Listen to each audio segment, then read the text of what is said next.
Hey, this is DragonFeather, and I'm here to talk about and do a video on DIY spirituality.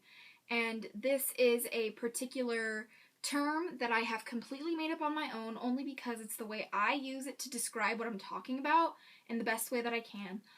If this has another term already that I do not know about, please let me know.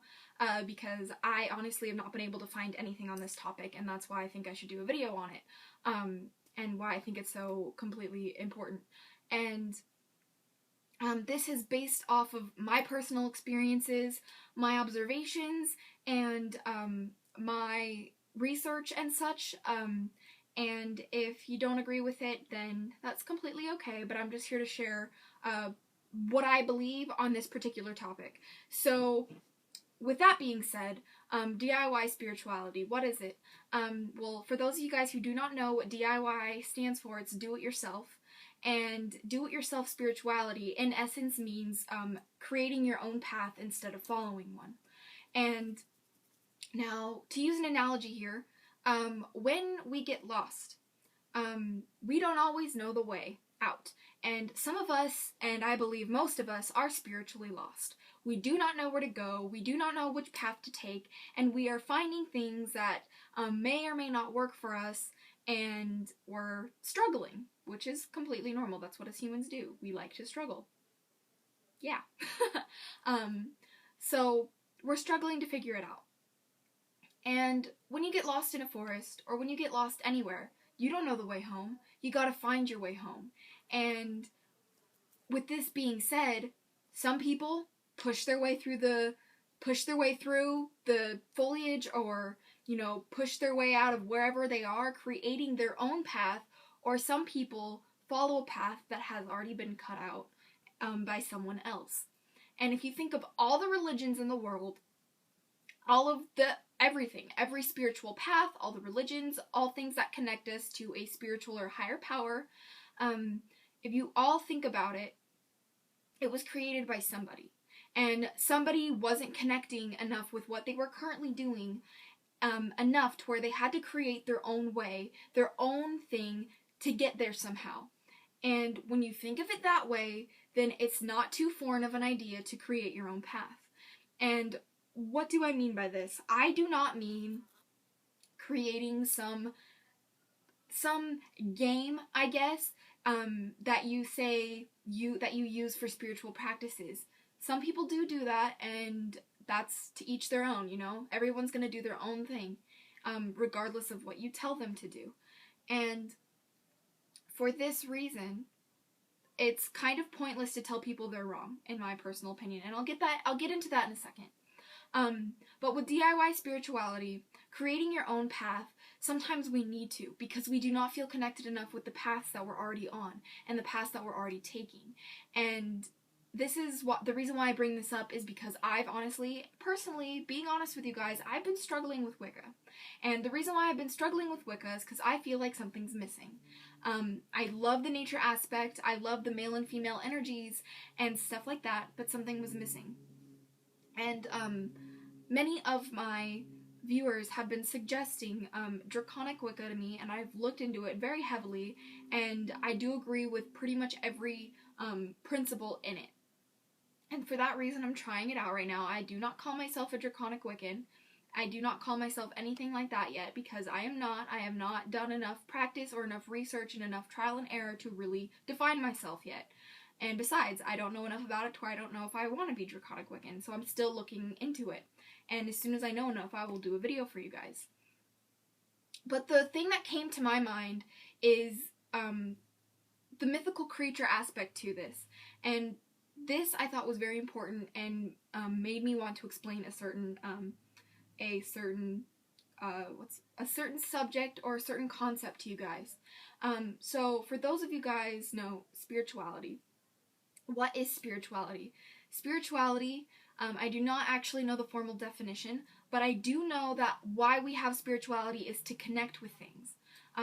We want to connect. We want to have these connections, these experiences, these bonds. It's at a very primitive level for us to have these sort of, relationships maybe things that we can't see or things that we don't understand.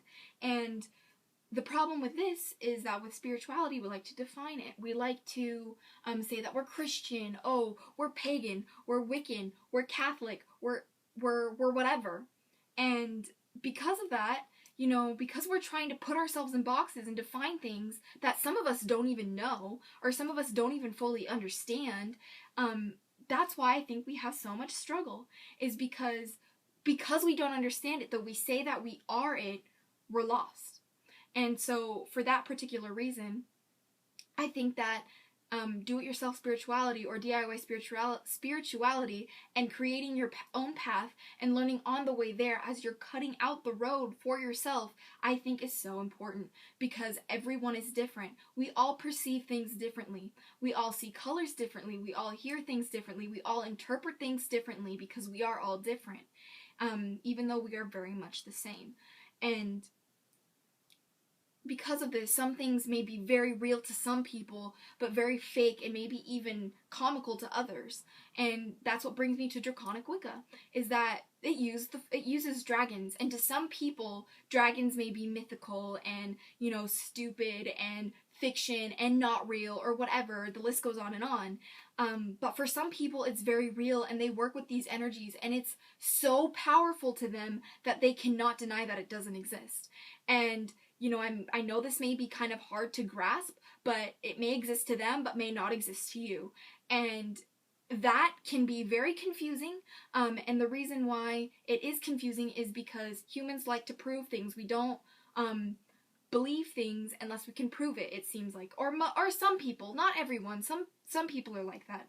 And I don't know if you guys have heard the phrase, seeing is believing. Well, what about all of our other senses? You know, if we touch something, is it real? If we hear something, is it real? If we smell something, is it real? You know, anything like that, you know, just because we see it, you know, even then doesn't necessarily make it real.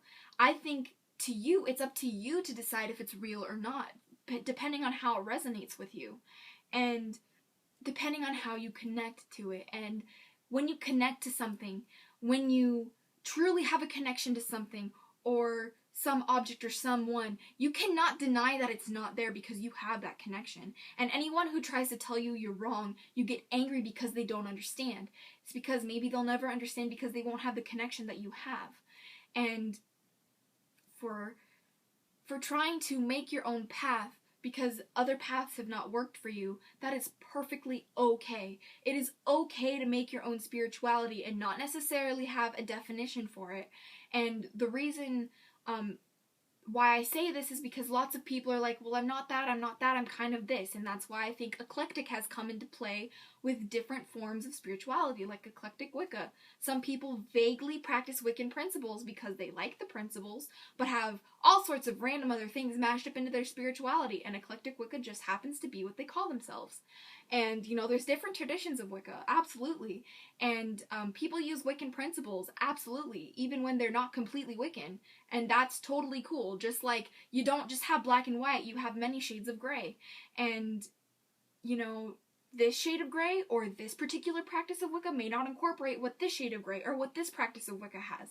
So, in that sense, I hope that maybe I can help you guys understand more where other people are coming from, where when people say they're Wiccan, or when they say they're this, and they're really actually not practicing Wiccan principles, that's okay. They will figure it out on their own, and you do not need to cram it down their throat. You know, if you really have the overwhelming, compelling feeling to help someone or to tell somebody that this and this and this may not be completely right, then go ahead and say, oh, well, maybe this is what you're looking for. And give them a suggestion. It's up to them to take the suggestion. Just like, you know, the whole fight over homosexual people. It's like, you know, homosexuality is bad. That's what they believe, and you can't change that no matter what you do because that's what they believe. And in essence, that's what they connect with. And it's kind of a wasted battle if you're trying to convince somebody else that this is real instead of trying to convince yourself that it is real. If it is not real to you, move on, go on to the next thing, and keep on figuring it out. I think we waste too much time as human beings on trying to prove to everyone else what we don't truly understand ourselves. And so for that reason, what I'm asking you guys to do is, if you have been struggling, maybe as much as I have, maybe even more than I have, or not as much, try do-it-yourself spirituality and take ideas that resonate with you, that you connect with, and that you like, and put them together into your own form of spirituality. And don't necessarily call yourself a Wiccan, don't necessarily call yourself a Christian or a Catholic, but say that you use those principles instead, because there's always going to be those people that bite your head off for it. There's always going to be people like that, and unfortunately, that's just the way the world works. And when you do this, and try and go for it yourself, and try to explain it to yourself rather than to somebody else, that is when you truly will learn what is right and wrong for you. Not, Susie, not Joe, for you. And I think that is what spirituality is that you need to find your own path. You need to create your own path instead of following one that worked for somebody else. And if one that worked for somebody else works for you, perfect, then take it, and more power to you. But if you are struggling and you can't find your own path, then create one. And people might bite your head off. Oh, you can't do that. Okay, well, maybe they believe you can't, but what their words say does not control you. What you say controls you. What you do controls you. So, that's why they say ignore the haters or whatever, or, don't listen to them, because there's a very important lesson in that. And to do it yourself, and to learn yourself, and to figure and find yourself out on your own path. And that's pretty much all I have to say. This was a rather long video. I apologize, but I feel that it was a very much needed to be talked about topic, and I believe that a lot of people are in the same boat as I am right now, feeling lost in their spirituality. So, if you guys have any questions or comments, I'd love to hear them, and I'd love to help you guys if you need it. But until next time, blessed be, and bye.